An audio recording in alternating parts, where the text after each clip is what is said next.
video caching, chocolate bar caching, and waterfront caching.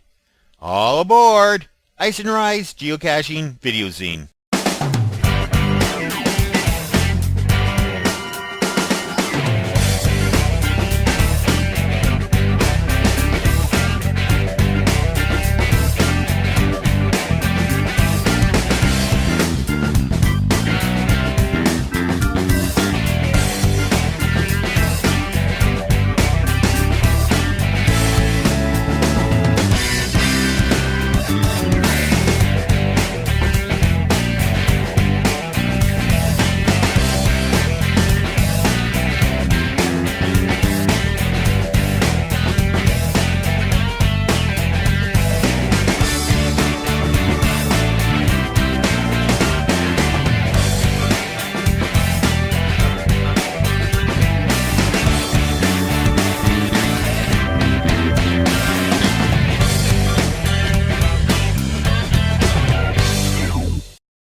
Hi there, and welcome to Icenrye's Geocaching Videozine. I'm Icenrye. Thanks for watching.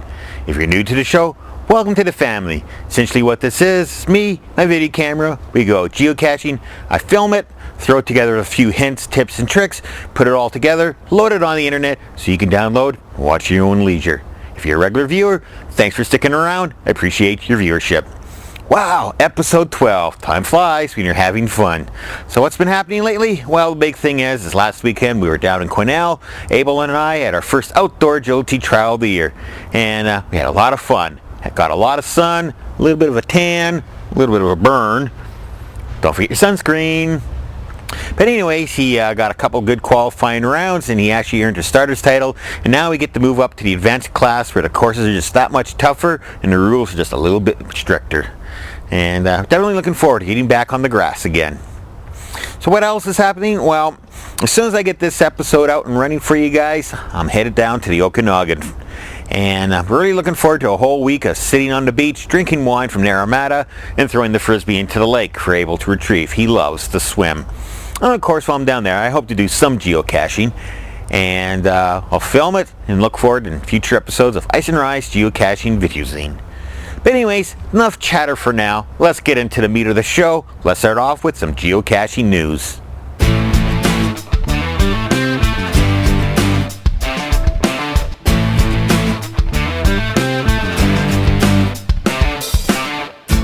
In geocaching news, our first article comes from the Toronto Sun. When Kevin Attenborough hit a small watertight plastic pipe stuffed with some trinkets in a notebook in an Aurelia park last spring, he had no idea his cache would prompt a bomb scare and the evacuation of a police station. This is the start of an article in the Toronto Sun. And it's the usual thing, someone who doesn't know what the sport's about found a cache and everybody kind of panicked. Well, fortunately, this one has a happy ending. The Toronto Sun newspaper itself actually researched the subject of geocaching and went out and hit a cache of their own. And this cache was then found by actually the same gentleman who planted the cache that started all the fuss in the first place. And then he has since taken that cache and hid it in a slightly different location, and it's now a regular geocache.com listed website sponsored by the cacher himself and the Toronto Sun. And it's really good. Like when I read these articles and saw what was happening and everything, but it was just really great that a newspaper, instead of jumping all over our sport, decided to actually research it and get involved with the sport themselves and just discover just how much fun geocaching is. And to all you folks in the TO, go out buy a Toronto Sun, and if you're with the Toronto Sun, hey guys, thanks for your help. And other geocaching news. There's a website called Maine Today, and one of the writers there is an avid geocacher, and what she did is she released her own travel bugs, and what she's been doing is she's been documenting the travel of her bugs on the website and in her newspaper. And at the present time, 2 of her travel bugs are actually in New Zealand. And she was commenting on how one of the travel bugs actually ended up at a wedding, and there's a series of pictures of the travel bug at the actual wedding. 2 other of her travel bugs that were placed by her children are still state-bound, but she's still hoping that they'll get onwards and outwards someday. So while I was researching travel bugs, I decided to take a look at my own. And I have 4 travel bugs on the loose right now. They're called the Born to Be Mild series. And they're all motorcycle travel bugs, and their main destination is to travel to a famous racetrack, and the two that I list are Laguna Seca in Northern California and Daytona International Speedway, which is in South Florida. And as of this typing, the status are: bug number 1 is listed as being in a cache called 2 Picos 93 Buzz Zones near Ramona, California. And interesting about this is the cache hasn't been logged since December 17th. So for all my SoCal friends out there, if you're in the Ramona area, could you please go take a look at this cache and check on my bug and see how it's doing, and maybe you can move it northward up towards Simona and onwards to Laguna Seca Raceway.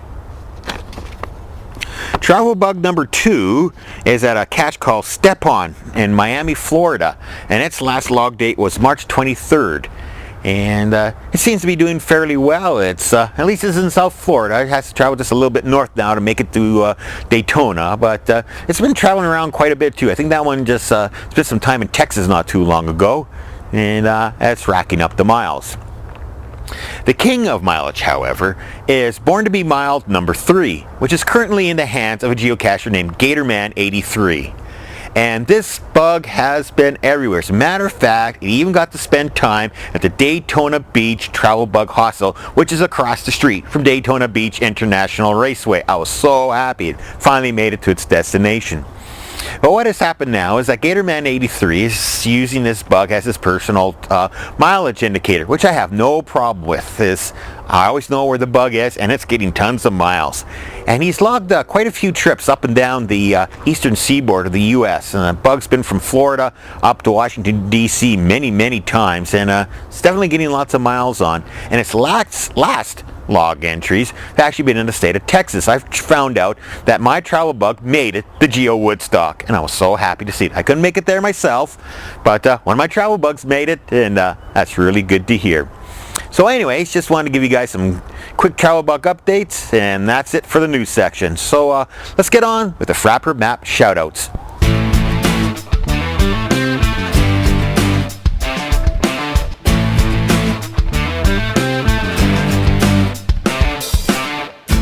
Time for Frappr map shoutouts. If you're new to the sport, you know what a Frappr map is. It's a virtual wall map. We all had these when we were young. You put up a map of an area and you stick in little pins of places you'd like to go or places you've been.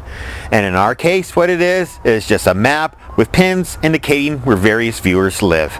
If you'd like to add yourself to my Frappr map, just go to my website, www.icenrye.com, and add yourself to the map. There's a little icon on my webpage on the right hand side. Just click on that. You can add yourself to the map. And to get a shout out, all I ask is that you upload a picture of yourself. I'd like to know A, where you are, and B, what you look like.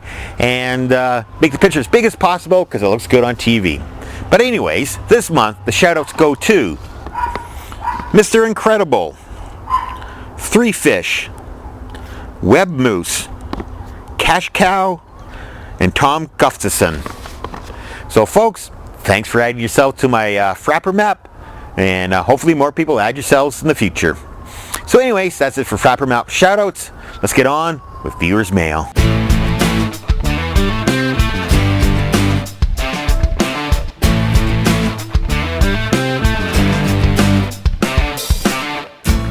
Viewers mail. Got a few good letters this month. Our first letter comes from a cacher named BC Rockcrawler, and he writes, "Hi, I'm a fan of your show, and I've seen you use video from other cachers on your show. Here's my pitch. My wife and I cache as BC Rockcrawler, X-Stitcher, and BMXer, and we are at 499 finds. In 2 weeks, we are planning to make a run down to Portland to do our 500th at the original stash plaque. I was wondering if you would be interested in some video of that trip. With regards, BC Rockcrawler." Short answer, yes, that would be great. I get this letter all the time, people asking, hey, if we were to submit something, what would you like? And basically the rules are simple. Just be yourselves. Just go out with your camera. All that I ask is that you give me what they call in the industry a good establishment shot. Sort of give me a wide area shot. Show me where you are. If There are signs. If you're at a historical area, then I also wouldn't mind some detailed shots showing me signs describing what the area is, or if you're at a garden, show me some flowers. From there, just film yourself being yourselves. One of my favorite parts of the Pablo Mac video that you saw a couple episodes ago is when the kids are just going along, having a wonderful time, and they stop and there's a slug on the ground, and they stop down to play with the slug. And that is so great. It's just people being people. And that's it. That's all I eventually ask for. So if you have any footage like that and you'd like to submit it to your story, just email me at geoicenrye@icenrye.com, and I'll give you a few more details, because there's other stuff we have to worry about, such as formatting and such. But as for the creativity, just go out there, film whatever, have fun with it, because that's how I do it. So next, I hear from a pair of new viewers. One is called Laser Viking, and the other gentleman is called Alex Miller. And Laser Viking writes, "Hey, just wanted to say I recently started watching your Videozine and I love it. I've been waiting for someone to do something like this. Watching episode 11 right now." And then Alex Miller follows up with, "Hello, I really enjoy watching your podcast. Right now I'm downloading episode 11 onto my iPod for viewing. I just visited the website for the first time. Keep on podcasting. Alex Miller." Well, thanks guys. I always like hearing from new viewers out there. Just lets me know that people are really appreciating what I'm doing here. And I have a lot of fun doing this show, and I'm glad you enjoy watching it. But I just want to take a couple seconds to mention some new formats if you haven't been to the website in a while. As usual, I still have the big files are available on the archive.org website that you can download and watch whenever. My iTunes feeds comes from a site called blip.tv. But recently, what I've been doing is I've also been using two services. One is Google Video, and the other is the famous YouTube. And what I like about those is that it offers the video as in streaming format and allows people to embed it into their websites. So if you notice now when you go to my homepage of Icenrye.com that the microzines will actually embed them on the front page. So you don't have to go anywhere, so you can just click play and it'll stream right along into your computer. And I'm finding a lot more people are actually watching the show that way. The downloads are down a bit, but the viewership is up. The streaming videos are being watched quite a lot, and again, it's good to see that people are enjoying these formats. So I just wanted to mention that there are other formats out there. So if you're, I know a lot of people have been fans of the archive.org website lately. It's been a little cranky because it's getting hammered on a lot. And so when a new episode comes out, you can actually watch it in streaming video and then go back later and get a good downloaded version. So anyways, that about wraps it up for Viewers Mail. Now, let's get on with the meat and potatoes of the show. Let's see some caching stuff. So a few weeks ago, I received two very interesting emails. One was from a gentleman named Lounging at Walden, and he writes, "Hey Icenrye, saw your geocache videos on youtube.com. Cool work. Love the idea of promoting geocaching through the internet. Once I saw that it's easy to embed YouTube videos into web pages, I did a little experiment and came up with a geocache video puzzle. Trying to spread the word about my cache page and hoping that others will use the technology and make their cache pages more exciting, which will ultimately make the cache experience more exciting. Keep up the good work. Cache on." And a few days after receiving this email, I received another email from one of my regular viewers telling me about this lower mainland cacher named Scruffster, who is famous for creating some really great descriptive web pages. Not only does he have the standard gc.com cache description page, but he also creates pages on his own server, and each page describes the cache and describes the history of the area behind the cache, and there's some really great stuff out there. So I decided, you know what, I'm going to do an article on these guys. So sit back, relax, enjoy this article. It's a lot of fun. I'd like to feature a pair of cachers that do some really incredible, unique caches. The first gentleman I want to feature is called Lounging at Walden, and he does puzzle caches, but he does them with a different style. He uses video to give the clues. And two of his puzzle caches, one of which is called Any Gun Can Play. And it looks like a typical cache, except of course the cache is not at the listed coordinates, and it's a puzzle. And this one's based on a spaghetti western. You come along, there's a poster giving you the main characters, a little bit of information. Well, what's really neat is the cache description page includes an embedded video. Let's play the video for a bit.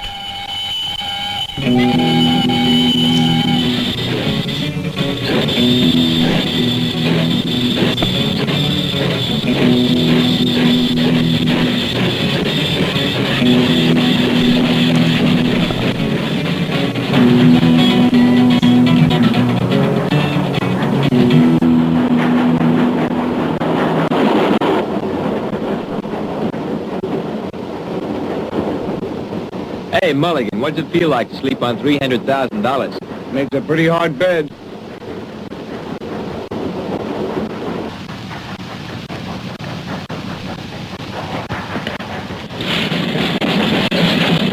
$300,000 is a lot of money, Captain.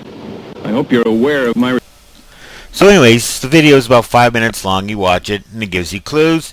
You throw all the clues together, and you go and find the cache. It's rather interesting. I've watched the video a couple times. I don't have the slightest clue, but I never was one for puzzles. He has another one. It's also called Beagle 2 Has Landed. And again, it's the same thing, where there's an embedded video to give you the hints. Let's take a quick peek.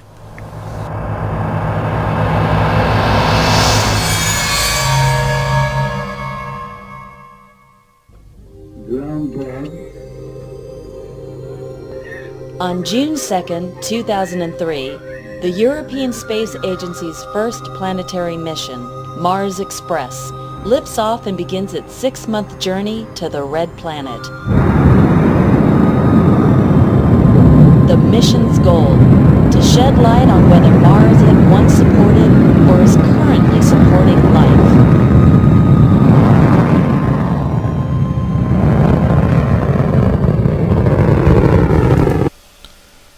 So, rather interesting. If you ever in the neighborhood, I mean, you don't actually have to live there to, well, you do have to be able to live there to find the cache, but check it out. Beagle 2 Has Landed, and any gun can play. A couple of really good puzzle caches by Lounging at Walden. And if you figure out what the coordinates are, email them to me. Whatever. Anyways, another gentleman I want to feature is a Lower Mainlander called Scruffster. And he's actually quite famous for some of his cache hides. Now, what's unique about his caches is that he creates a individual web page for a lot of his caches. For example, he has one here. It's called the 5-Cent Chocolate War. And it goes on, and it's a brief explanation on what the cache is all about. But what he's done is he's actually created a web page, his own personal web page dedicated to that particular cache. And what's really neat is these pages go and they tell stories about the history of the area and the history of the cache area. And they're rather quite informative. Now this one here is simply a series of pictures of chocolate bars, and you have to match the numbers with the brand names to figure out what the coordinates are. Now for those of you who are not in Canada, we have a unique candy here called Smarties. And basically they're similar to M&M's in the rest of the planet, but sort of a Canadian-only candy, and they're actually featured in this cache. Well, I'm not going to tell you which ones they are. Anyways, some of the other caches he has, it's called Toon Tunes, and again, simple explanation on the cache page, but again, it has a major support page. Going through here and talking about the history of animation and other great stuff. Now recently I received a couple emails about a cache of his called Burnaby History Tour Tickets Please. And what this cache does is it takes you on a tour of the Burnaby Railroad system. And again, what this one did is it takes you to various stations located along the old route. And as usual, he's also done a whole series of pages based on this one cache, going through and giving you a whole history of the area. And it's really, really informative. As a matter of fact, we have a map here showing the entire line, the different stations, and various historical landmarks.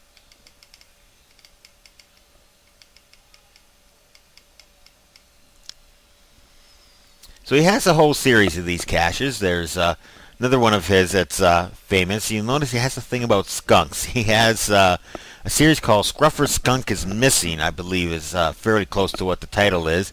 And it's it's another multi-series puzzle cache. So it's a very good series, and even if you're not in the Lower Mainland area, you should check out his caches just for the creativity. And the Scruffser and Lounging at Walden, you guys do some really good work. And next time I get back down to the Lower Mainland, I'm going to have to check some of these out. And for Lounging, I believe he is in Southern California. So any of you guys down in the LA area and such, check out his caches. I'm sure you'll enjoy them.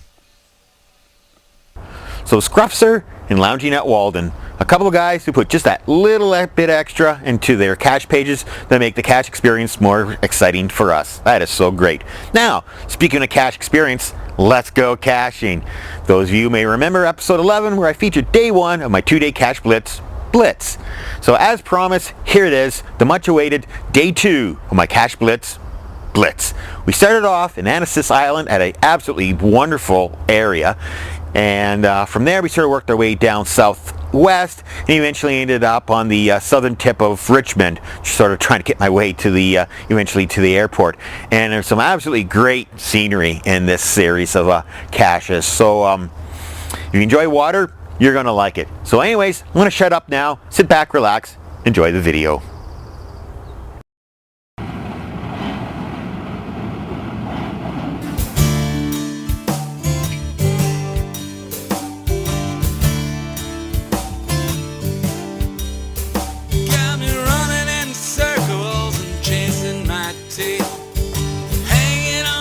I'm now located on Annacis Island in South New Westminster, almost bordering on Richmond, and this whole area used to be all big-time industrial, a lot of shipbuilding, a lot of old-school industrial stuff, and it's being reclaimed. It's being turned into a residential area, and I'm actually standing on an absolutely wonderful boardwalk here, and a nice view of the river and gorgeous housing behind me, and so far it's really looking nice. Looks like it's going to be a gorgeous area when it's done. But anyways, why am I here? Come on, you're watching the show, you know what I'm all about. And so from where I am, about 300 meters away, is a cache that was originally done by a gentleman named Dog Breath Canada. And it's since been taken over by a group calling themselves Team Muppets. And they renamed it to the cache formerly known as, and the cache is formerly known as Lulu's Island. And it's a little micro, so we're going to have to be a little stealthy, but a beautiful area here. Nice place to spend a nice quiet, slightly damp, but still decent day morning. So GPS is running and we're off.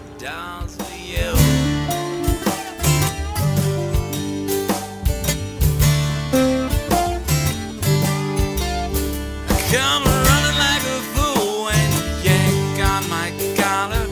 Don't have to whistle and don't have to holler.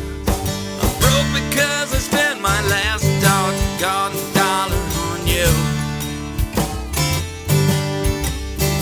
Don't make me beg, oh, don't make me speak. Don't pull the... Well, another success. Actually, where the cache location is takes you sort of to an end of a trail. But looks like they're expanding it, and they got some new decking here going underneath some railroad tracks, and looks like it's going to be a really nice area by the time it's done. So Dog Breath and Team Muppets, you guys did a great job. Nice location. Oh yeah, I found the cache, but I'm not going to show you where it is. I'm not going to give you hints. But Annacis Island, Lulu's Island, the cache formerly known as, check it out when you're in the area. So in the Queensborough area of New West, there's a cache called Riverbend's Bench by Team Muppet, and we just found it. It's about 3 feet behind me. I'm not going to show it to you, but nice little hide. It's a peanut butter jar. So when I read that in the description, I kind of had flashbacks to the craft cache, but unlike that one, this one I found first time too. So starting to rain a bit, but we're going to keep on keeping on. So we're going to hit the road and see what comes up next.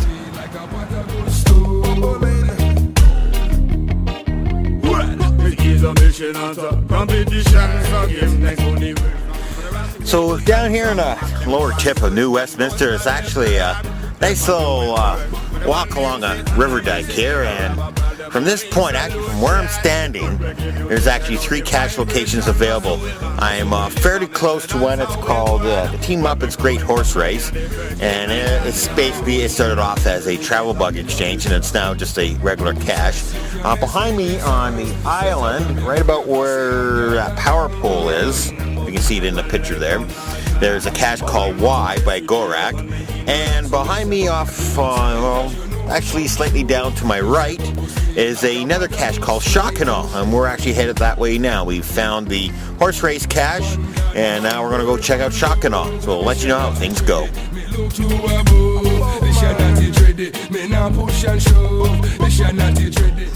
Okay, I have to be discreet. we're at the cache site. But you see, right about there, there's a muggle. So we have to wait for it to go. But we'll let you know what happens. Well, our muggle finally left, and we found the cache, so logbook signed, put away. We're off to find out what we can find next. But what a beautiful area, right alongside the river, great scenery, and it's actually starting to clear up, so it's turning into quite a nice day. But still a few more caches to go, we hope, and so we're off and running. But if you're ever here in the tip of New West, make sure you check out Y, Team Muppet Horse Race, and Shockinaw. So we're in Richmond now. We're looking for a cache called Finn's Slough on the Dyke. And when it's here, it's an old used to be a little fishing village, and there's a bit of a story behind it. And as you park on the side of the road, there's a guide sign up there and gives you a little bit of information on what's going on. And as you can see, it's basically a canal area with the houses where you pull the fishing boats right up to the house. Unfortunately, the water goes out, well, the boats tend to sink. It's a little messy. But anyways, sure enough, there's a cache nearby. Here's about 600 meters from where we are, so we got a bit of a walk to go. So let's get going.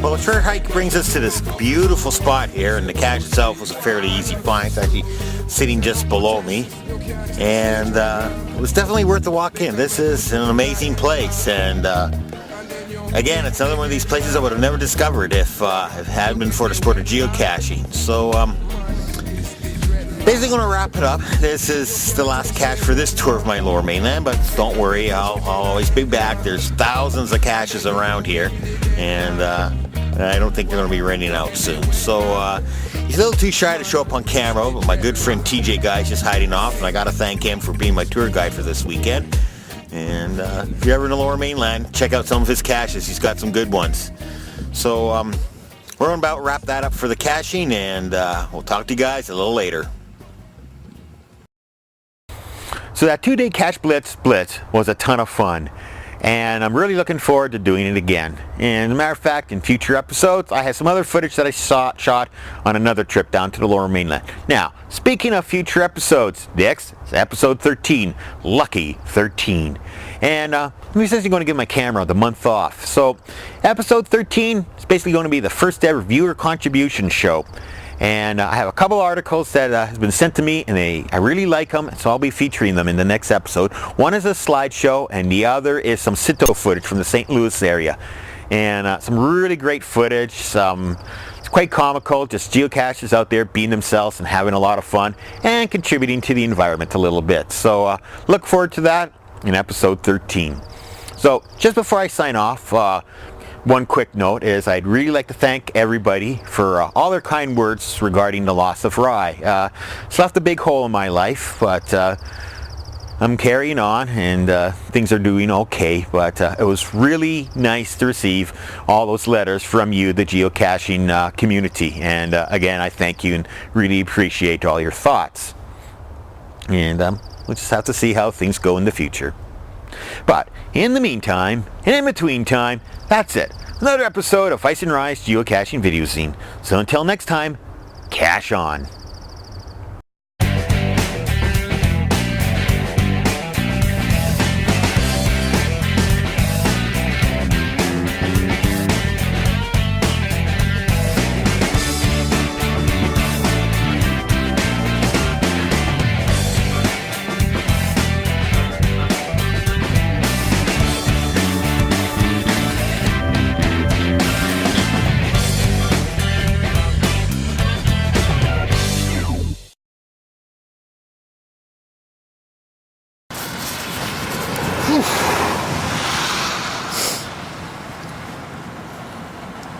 So another gorgeous spot here on Anakin's Island is there's this little park bench over here. We'll just flip. Actually, I'll just turn my whole self around. And you'll see that nice little park bench there. And well, that looked lame. Okay. Okay, so I'm just testing this out because, well, it is windy as heck here. So I don't know what this is going to sound like sound-wise, so I'll just stand here and babble on and do my whole shtick and, you know. Tony, ask a cacher, what's your favorite kind of cache? The answer to that, my friend, is the kind of cache that I find before you. I look forward to logging you soon. So that's sort of my Ask a Ninja knockoff there. Okay, let's go see how this sounds in the van. Bye.